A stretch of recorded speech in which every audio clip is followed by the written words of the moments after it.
Poetry in motion, Sunday poetry in motion. Poetry in motion, Sunday poetry in motion.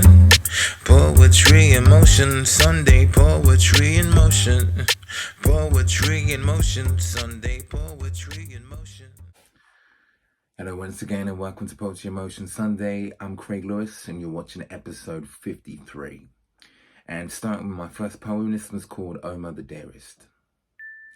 Like one too many questions inane can drive one insane. Winter nights solitary with no one to hold, to ignite the body heat that lessens the cold, could feel less than a blessing to souls.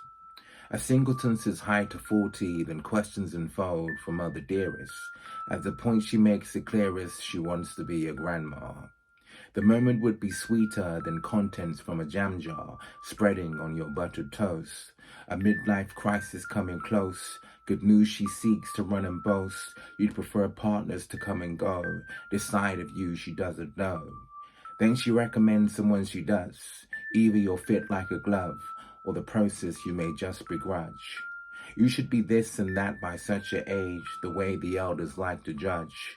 If one's not hitched or at least engaged, Mother Dearest will drift to cogitation. It seems they've lost the patience. Your name's in conversations, she's being a mum, it's her inclination. Her inspiration is the visualization of the wedding bells.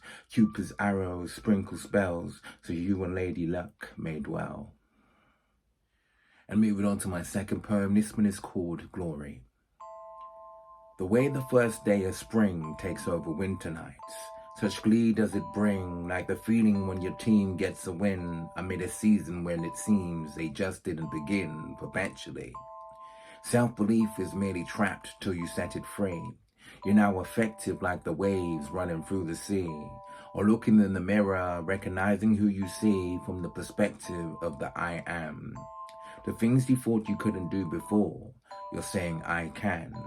Such thinking does you wonders, like rubbing moisture on a dry hand, or rain belting from the sky on a dry land, like manna bread to Israelites after 40 days and 40 nights of hunger. The gratitude is evident as thunder. A magnitude may wonder where did he get such source from. One's belief is but a choice, nothing that should be forced on. These eyes have seen enough for one to claim that God is awesome. And moving on to my third and final poem of the day, this was called Instant in My Ears. I walked into a gym one day, different from my norm. Step out your comfort zone, they say, so this I did perform.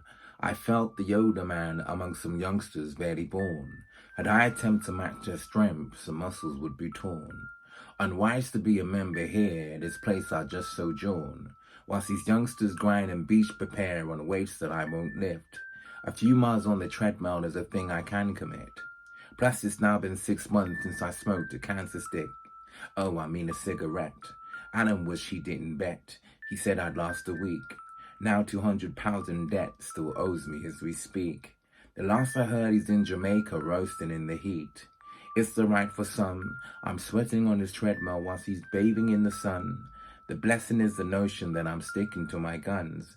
My grandmother once told me, if you want the good to come, for this your nose must run, and pay the debt in sweat and tears. Though I'm far from young, with her words I insult in my ears. And there you have it, your poetry fix for this week. I hope you enjoyed, and until next week, short and sweet. Take care.